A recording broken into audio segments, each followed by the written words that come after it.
Vous écoutez Bel RTL.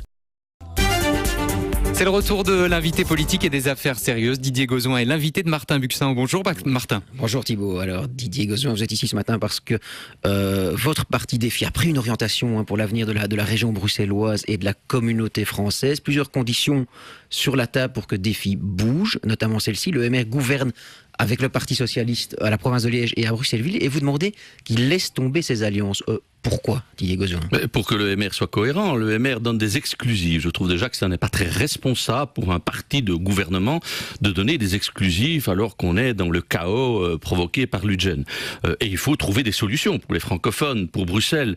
Et donc mettre des exclusives n'est pas responsable, d'autant plus que dans le même moment, Chastel ne remet pas en cause son alliance à la province de Liège où s'est créé Publifin, ou continue d'ailleurs Publifin, et ne met pas en cause son alliance à la ville de Bruxelles avec le PS où s'est créé le magma du SAMU social. Donc je demande à M. Chastel d'être cohérent, pas d'exclusive, soyons responsables et visons les intérêts francophones et pas les intérêts de parti, du MR en particulier dans ce cas. Est-ce qu'on ne peut pas vous objecter, Didier Gauzoin, que finalement là vous mettez en cause des alliances locales, le niveau local, est-ce que c'est c'est pas un peu tout mélangé? Oui, mais enfin c'est pas local, c'est important. La ville de Bruxelles d'abord, c'est quand même la capitale de ce pays, c'est la province de Liège, c'est là où s'est dégoté le scandale de Publifin. Les scandales sont nés et à la province de Liège et à la ville de Bruxelles, là où le MR est en majorité d'ailleurs avec le PS. Et donc on demande à M. Chastel d'être cohérent, mais surtout de ne pas avoir d'exclusive, a priori, et de viser, je dirais, les compétences même de la communauté française, les compétences de la région bruxelloise et pas les intérêts partisans. Ça, on va y venir sur les compétences. Vous demandez aussi des clarifications au niveau de la gouvernance, Didier Gauzoin. Une réponse notamment sur la charte que vous avez boutiquée avec le parti écolo. Nous avons fait des avancées en matière de gouvernance. Monsieur Ludgen nous a dit que son grand problème c'était la gouvernance. Fort bien.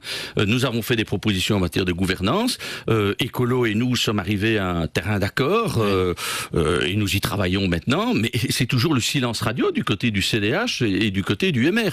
On ne sait pas ce qu'ils veulent. Ils veulent rester dans l'ancien régime, continuer le pot-au-pot habituel. Et on l'a vu d'ailleurs au fédéral où le MR s'accorde sur les positions les moins courageuses, celles de la NVA, donc pas de décumul, donc c'est ça, sur le cumul, décumul, vous demandez, etc. Vous exigez un décumul intégral, c'est ça? Je pense que il faut aller en avant en matière de gouvernance pour laisser derrière nous tous ces scandales qui finalement bloquent la vie politique depuis quelques mois. Et donc décumul intégral? Oui, bien sûr. Oui.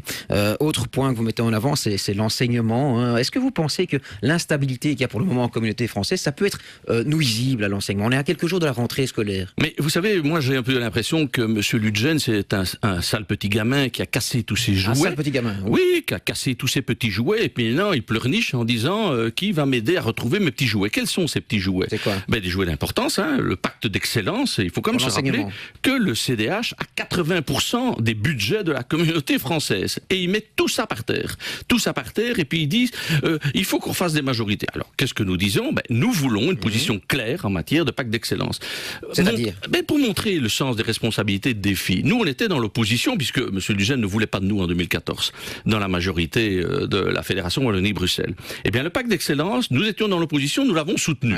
Oui. Pas trop le MR, d'ailleurs. Le MR l'a plutôt critiqué. Eh bien, nous estimons que c'est important, l'enseignement, et qu'il faut que les partis, qu'ils soient ou non dans la majorité, s'accordent sur l'avenir de ce pacte d'excellence. Sinon, ça n'a aucun sens. Peu importe la configuration, peu importe les majorités, il faut soutenir ce pacte d'excellence. Mais bien entendu, comme nous disons aussi qu'il est temps de sortir d'années de chaos avec les inscriptions scolaires. Nous sommes contre le décret inscription. Et il faut remettre ensemble un autre système qui ne soit plus aussi pénalisant comme il l'est actuellement. Ça, c'est un pavé dans la mare. Si Défi vient à la communauté française, il faut abroger le décret moi, inscription. j'entends que chaque année, c'est le même problème.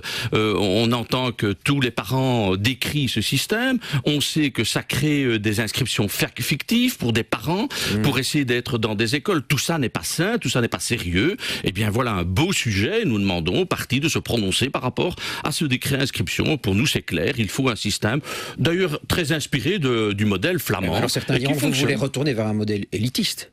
Non, non, pas du tout. Écoutez, ce qui est élitiste aujourd'hui, c'est bien le système actuel, puisque c'est la localisation des parents qui prédomine les choix. Et donc, on est très loin de l'objectif de mixité. Non, nous voulons quelque chose qui ne soit pas le chaos et qui n'oblige pas les parents à faire des espèces de sauts de puce à la limite de la légalité pour pouvoir mettre leurs enfants dans l'école de leur choix. Donc la fin du décret inscription. Autre condition que vous posez, c'est celle de l'unité des francophones. Oui, parce que Qu'est-ce que ça veut dire? On constate que ce que cette crise nous apprend, c'est que elle nous met en situation de fragilité par rapport à la NVA et Bardouer qui se marre depuis Anvers en se moquant de l'attitude des francophones et de la désunion. Et donc, on veut des engagements clairs sur cette volonté francophone de pouvoir avoir des objectifs ensemble par rapport à cette 7e réforme qui, hélas, se prépare à cause des coups politiques du CDH. Votre président de parti, Olivier Minguin, disait ce matin dans le journal Le Soir qu'il fallait que les partis s'engagent à s'opposer à tout nouveau transfert de compétences. Mais oui, écoutez, c'est pas ça qui est à l'ordre du jour. Ce qui est à l'ordre du jour, c'est de sortir notre enseignement de la difficulté, c'est d'améliorer notre enseignement, de pouvoir poursuivre des projets de lutte contre le chômage à Bruxelles. C'est ça la priorité des gens et c'est là-dessus que nous attendons et le MR et le CDH. Et c'est silence radio. C'est curieux de ne rien entendre du côté des ministres de la communauté française quant à leurs compétences importante, quel enseignement? Il y a un vrai problème, un vrai risque de relance des problèmes communautaires avec la crise qu'on vit actuellement entre francophones. Le problème, c'est que ça risque de faire venir la NVA au pouvoir à Bruxelles, notamment. Est-ce que c'est ça qu'on veut? Or, on sait que les changements... Vous y opposez catégoriquement. Écoutez, vous pensez vraiment que nous sommes comme le MR avec une colonne vertébrale aussi malléable? Nous ne sommes pas pour l'introduction d'un parti nationaliste à Bruxelles qui a comme programme la destruction de Bruxelles et la suppression de la région bruxelloise. Donc non, il n'en est pas question. Mais la démarche de l'UDGEN va mener à cela si on y prend garde. Donc vous plaidez pour la continuité de l'exécutif du gouvernement Vervoort à Bruxelles? Non, nous plaidons pour une position claire en matière de gouvernance. Nous n'entendons rien du côté du MR et du CDH et nous demandons des avancées programmatiques. Nous disons, mais qu'est-ce qu'on veut en région bruxelloise d'autre que ce qui existe actuellement? Mais concrètement, pas du blabla et des slogans. Didier Gozouin, qu'est-ce que vous répondez à ceux qui disent que Défi protège le Parti Socialiste? On protège rien du tout, nous. Parce que s'il y en a qui protègent le Parti Socialiste, c'est ceux qui sont à coquiner avec le Parti Socialiste à Liège et à Bruxelles-Ville, là où les scandales sont nés, c'est ceux-là qui protègent le Parti Socialiste dans ce qu'il y a de plus détestable du Parti Socialiste, c'est-à-dire là où les scandales sont nés. Dernière question, là, à quelques jours de la rentrée, un point noir à Bruxelles, c'est la mobilité. Qu'est-ce que vous pouvez dire à nos auditeurs concernant les embouteillages? Est-ce qu'il y en aura moins que l'année passée? Écoutez, moi je ne sais pas lire dans les boules de cristal. J'espère que enfin on va augmenter les liaisons RER. C'est un peu le monstre du Loch Ness là. Et j'espère qu'on va sortir de cette saga des tunnels dont nous avons hérité, hélas, et qu'il faut bien réparer. Merci Didier Gozouin.